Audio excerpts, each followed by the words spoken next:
마지막 신호를 말씀으로 해석하라라는 제목으로 하나님의 말씀을 나누고자 합니다.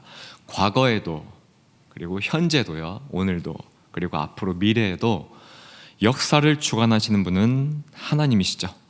그리고 또 선과 악을 주관하시는 분도 하나님이십니다.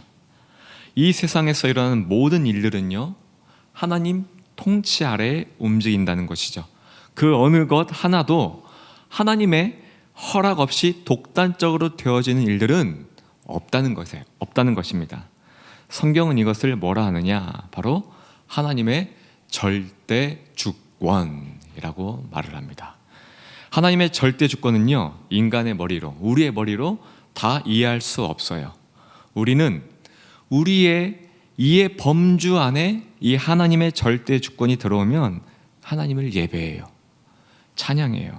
그러나 우리의 이해 범주를 벗어나게 되면 하나님을 원망합니다. 하나님이 어디 있어? 하나님 너무한 거 아니에요? 이렇게 원망한다는 거죠. 과거 이스라엘 백성들이 광야에서 그랬고 지금 오늘날 우리가 그렇다는 거예요. 코로나가 터진 지 수개월이 지났죠. 수많은 사망자가 나왔습니다. 확진자는 가족과 격리되어 아픔의 하루하루를 보냅니다. 전 세계적으로 코로나 때문에 경제가 뒤죽박죽 엉망이 되어가고 있죠.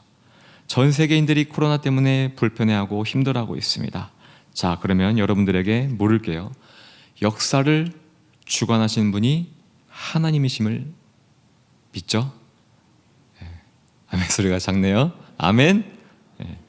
그렇다면 코로나로 전 세계가 아픔을 겪는 이 상황을 여러분은 어떠한 시각으로 바라보고 있습니까? 하나님이 정말 계신다면 코로나가 더 이상 확산되지 않게 막아야 하는 것 아니야? 세상의 소리입니다. 코로나가 이렇게나 난리인데 저들은 상황 파악도 못하고 무식하게 모여서 예배를 드리네? 우리처럼 온라인 예배를 드려야 지혜로운 것 아니야? 저마다 각자의 견해를 가지고 싸우고 있다는 것이죠. 누가 말입니까? 믿는 자들끼리 싸운다는 거예요. 믿는 자들끼리. 코로나를 허용하신 하나님의 기쁘신 뜻을 헤아리는 묵상의 시간을 갖기보다는 사사기 시대 때의 각자의 저마다 소견대로 살면서 죄악을 저지르며 서로 물고 뜯었던 그 모습대로 우리가 지금 살아가고 있는지도 모른다는 거죠. 예수님을 믿는다고 하면서 나의 소견으로 포장한 예수님을 주장한다는 거예요. 예수님을 믿는다고 하면서 나의 논리와 주장으로 예수님을 포장하여 이 시대를 해석하고 사람들을 정죄하고 비판한다는 겁니다. 이 말씀을 준비하면서 저 또한 매우 조심하고 또 조심하면서 말씀을 체크했어요. 하나님의 말씀을 선포한답시고 김완성의 견해를 슬쩍 집어넣어서 이것이 정답이다, 이것이 말씀이다, 이것이 진리다라고 하면서 외칠 수 있기 때문에요. 그렇죠? 그래서 최대한 말씀에서 벗어나지 않으려고 점검하고 또 점검했습니다. 지금 이 시대는 코로나라는 전염병뿐만 아니라 다양한 징조들이 벌어지고 있다는 것을 우리는 뉴스를 통해서 알 수 있죠. 여기서 우리는 빨리 눈치를 채야 합니다. 이 현상을 보고 우리는 우리의 각자의 소견대로 떠들어댈 것이 아니라 얼른 말씀으로 비추어 봐야 한다는 것이죠. 누가복음 21장 11절에 예수님이 이렇게 말씀하셨죠. 곳곳에 큰 지진과 기근과 전염병이 있겠고 또 무서운 일과 하늘로부터 큰 징조들이 있으리라. 예수님이 오시기 전 마지막 때의 예언이죠. 예수님이 직접 말씀하신 예언이라는 겁니다. 자, 말씀으로 비추어 볼 때 우리는 지금 일어나는 모든 일들이 예수님이 말씀하신 마지막 때의 신호라는 것을 우리는 알 수 있다는 것입니다. 하나님이 무능력하네. 하나님 계신 건 맞아? 온라인 예배가 맞아? 무슨 소리? 목숨을 걸고 모여서 예배 드리는 게 맞지? 서로 주장하면서 헐키고 싸울 때가 아니라는 거죠. 여러분, 노아의 때를 기억하십니까? 노아의 때? 홍수의 심판날이 이르리니 너희를 구원할 방주를 만들라. 많은 사람들이 배를 만드는 노아를 봤을 거예요. 그리고 그 배를 만드는 노아를 보면서 미쳤다고 할 거예요. 왜? 그들은 비를 모르기 때문에. 그렇죠? 배를 만드는 노아에게 아마도 가까이 다가가서 말도 건넸을 법해요. 노아는 침묵하지 않고 말했을 겁니다. 사람들에게 홍수의 심판이 올 거라는 하나님의 메시지를 전했을 거예요. 그러나 사람들의 반응은 어떠했죠? 각자의 소견대로 자기 하고 싶은 말만 하고 자기 하고 싶은 행동만 하며 살았다는 겁니다. 노아가 산꼭대기에서 배를 만드는 오랜 시간의 과정이 사람들에게는요, 홍수 심판의 신호였어요. 마지막 때의 신호였다는 거죠. 신호. 그 신호는 짧지 않았어요. 길었습니다. 그럼에도 불구하고 사람들은 깨닫지 못하고 각자의 소견대로 말하고 행동했다는 것이죠. 마찬가지라는 겁니다. 하나님은 지속적으로 큰 지진과 기근, 전염병을 통해 우리에게 계속해서 신호를 보내고 있다는 거예요. 그렇다면 우리가 할 일이 무엇이죠? 기록된 말씀을 붙들고 준비하라는 것입니다. 하나님의 신호를 알아채고 준비해야 한다는 것이죠. 그렇다면 어떻게 준비해야 될까요? 오늘 우리가 읽은 본문의 배경이 어떠합니까? 본문의 배경이요? 이때 당시에는요,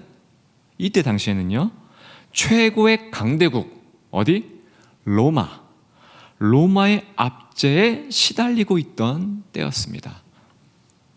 예수님께 훈련받았던 제자들도요, 로마의 압제가 두려워 숨어 지낼 정도였어요. 예수님을 믿고 따랐던 사실이 알려지기라도 한다면 목숨은 한순간에 날아갈 수 있는 상황이었어요.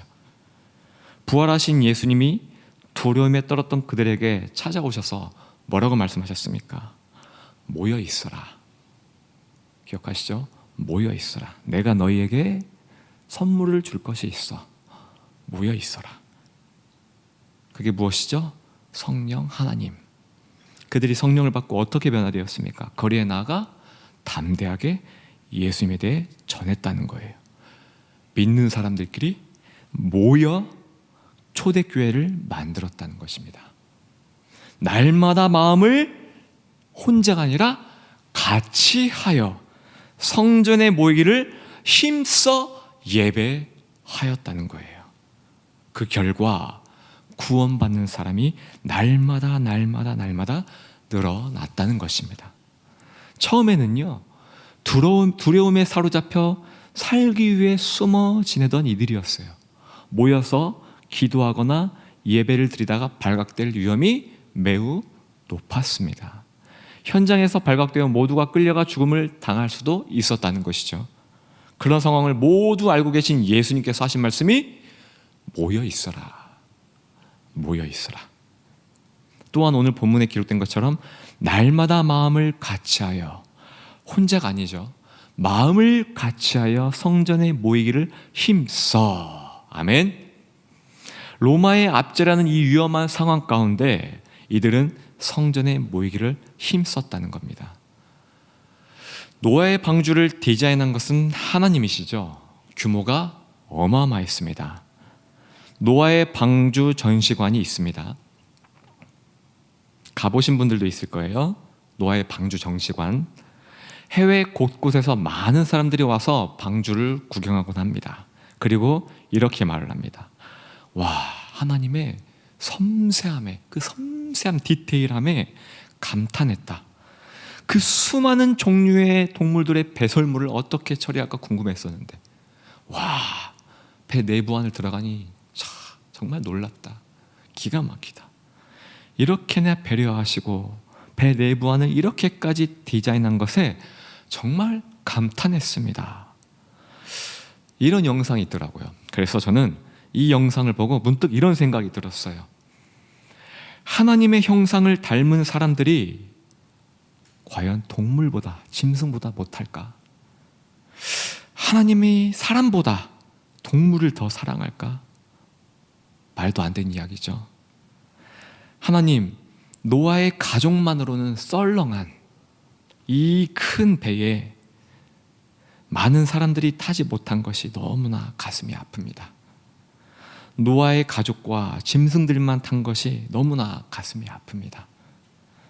제가 이 말씀을 드린 이유가 무엇일까요? 마지막 신호를 지속적으로 보내고 있는 이때에 많은 사람들을 모으라는 거예요. 누가? 하나님께서. 흩어지지 말고, 너희만 살지 말고 끌어 모으라는 거예요. 지난번 제가 양에 대해서 설교를 한 번 한 적이 있었는데, 양이 무리에서 이탈하는 순간 들깨나 늑대에게 죽는 건 한순간이에요. 양은 뭉쳐 있어야 합니다. 무리에서 이탈하면 안 된다는 거예요. 모이를 힘써야 한다는 겁니다. 모여서 든든한 목자의 말을 듣고 따라가야 살 수 있다는 거예요. 하나님은 성삼위일체의 하나님이시죠. 성부와 성자와 성령으로 계시는 분이에요. 태초에 모든 것을 창조하실 때에도 하나님은 우리라는 표현을 하셨죠. 하나님은 단 한 번도 독단적으로 개인으로 드러내신 분이 아니라는 겁니다. 아담을 창조하셨을 때 혼자 있는 것이 보기 좋지 않으니 말씀하시며 하와를 창조하셨죠. 꽃과 나무를 보십시오. 한 종류가 아니에요. 수천 수만 가지의 종류로 하나님의 손에 의해 창조가 되었습니다. 동물을 보세요. 수천 수만 가지의 종류로 하나님의 손에 의해 창조되었죠. 무슨 뜻이죠? 하나님은 결코 단일, 개인이 아니라 다양한 존재가 모여 하나님을 예배하는, 경배하는 그러한 세계로 하나님께서 디자인하셨다는 겁니다. 하나님은 모세 한 사람만 훈련하시고 모세만 구원하신 게 아니죠.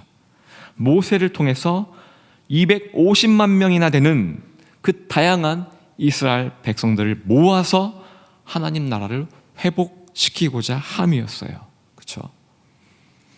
하나님은 요셉만을 형통케 하신 것이 아니죠.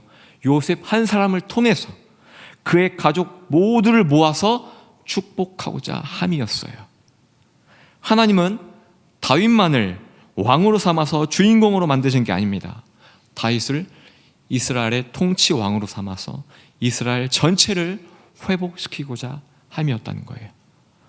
로마의 압제가 있음에도 불구하고 바울을 사용하신 이유는 많은 사람들이 예수님을 믿고 바울을 통해서 그들이 모여 공동체를 이루고 교회를 세워 하나님을 예배하기 위함이었다는 거예요. 예수님께서 사역을 시작하실 때에 처음으로 하신 말씀이 무엇이죠?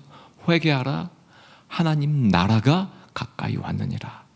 하나님 나라는요, 하나님의 백성이 모여서 하나님께 예배하는 공동체를 말합니다. 이것이 하나님의 나라예요. 1907년 평양 대부흥회 사건을 잘 아실 겁니다. 많은 사람들이 모였어요.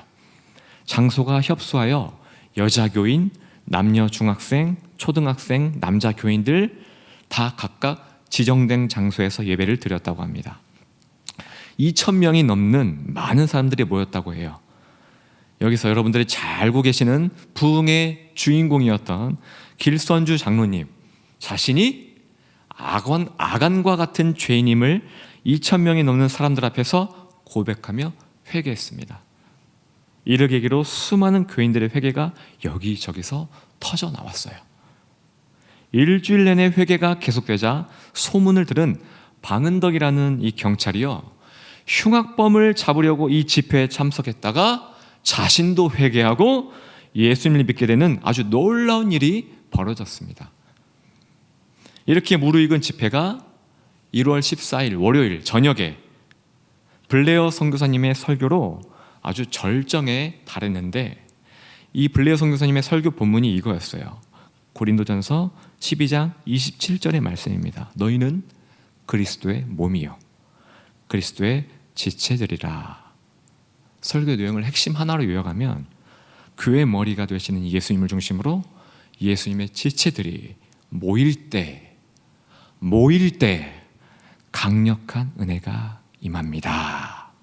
이게 설교 내용이었어요. 블레어 선교사님의 이 설교가 끝나고요, 수백 명의 성도가 통성으로 기도를 했다고 합니다. 그리고 성령의 크신 역사가 임했다고 해요.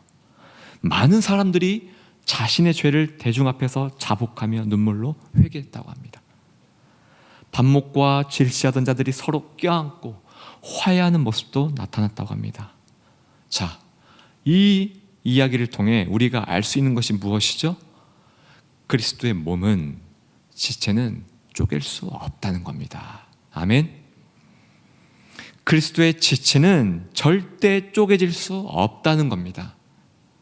그리스도의 몸은 머리 되시는 예수님을 중심으로 모였을 때에 성령의 역사가 임한다는 거예요. 이것이 하나님의 나라예요. 길선주 장로님이 혼자 집에서 기도하다가 말씀을 읽다가 회개하고 하나님의 은혜를 체험할 수도 있었을 거예요. 그렇죠? 그러나 다시 한번 거듭 말씀드리지만 하나님은 개인을 통해 많은 사람에게 은혜를 확산시키시는 분임을 기억하시기 바랍니다. 길선주 장로님 한 사람의 회개를 통해서 2,000명이 넘는 많은 사람들에게 동일한 은혜를 끼치게 해서 그곳에 하나님의 나라가 임하게 하는 것, 이것이 예배라는 거예요. 이것이 하나님 나라의 모델이라는 것입니다. 그래서 예수님은 오늘도 우리에게 말씀하십니다. 모여 있으라. 모이기를 힘쓰라. 그래서 사도들은 오늘 본문 말씀처럼 날마다 마음을 같이하여 성전에 모이기를 힘쓰고 했다는 것이죠. 히브리서 10장 9절 말씀이죠. 그러므로 형제들아, 우리가 예수의 피를 힘입어 성소에 들어갈 담력을 얻었나니. 마귀는 우리가 성소에 모이기를 방해한다는 겁니다. 두려움과 여러 이유, 핑계를 통해서 흩어놓으려 한다는 것이죠. 그럴수록 우리는 예수의 피를 힘입어서 성소에 들어갈 담력으로 모이기를 힘써야 한다는 말씀입니다. 히브리서 10장 24절 25절 말씀을 보면 서로 돌아보아 사랑과 선행을 격려하며, 개인이 아니죠, 서로 돌아보아 하나님을 기쁘시게 하라는 겁니다. 모이기를 패하는 어떤 사람들의 습관과 같이 하지 말고 오직 권하여 그날이 가까움을 볼수록 더욱 그리하자. 마귀는 우리가 양인 것을 알아요. 목자이신 예수님 아래 모여있는 양들은요, 강력합니다. 그러나 무리에서 이탈한, 예수님에게서 떨어져 나간 그런 한 마리의 양은 보잘것없어요. 그래서 성경에 이렇게 기록하지 않았습니까? 마귀가 우는 사자와 같이 입을 크게 벌려 길을 헤매는 한 마리의 양을 찾고 있다. 모이기를 패하는 어리석은 자들의 습관을 쫓아가면 결국 보잘것없는 양 한 마리가 되어 마귀에게 꿀꺽 잡아먹히게 된다는 거예요. 세상은요, 갈수록 모여서 예배를 드리는 것, 모여서 기도하는 것 힘들 수도 있을 거예요. 그래서 개인적으로 하나님을 만나고 은혜를 구할 수도 있습니다. 충분히 그럴 수 있습니다. 개인적으로 기도하고 개인적으로 말씀을 읽고 개인적으로 은혜를 받을 수도 있다는 거예요. 그러나 하나님은 역사적으로 보아도 한 사람에게 주신 은혜는 반드시 공동체에 영향을 끼치게 하셨다는 겁니다. 그리고 그 한 사람에게 주신 성령의 역사도 주로 모여서 우리가 예배드릴 때 강력하게 나타났다는 사실이에요. 잊지 마십시오. 우리는 연약한 양입니다. 양은 목자 되시는 예수님을 두고 모여있을 때 안전합니다. 강력합니다. 하나님의 마지막 신호를 빌미로 마귀는, 사탄은 교묘하게 우리를 공동체에서 흩으려고 할 거예요. 이럴 때일수록 우리는 더욱 말씀에 의지하여 말씀을 붙들고 모이기를 힘써야 한다는 겁니다.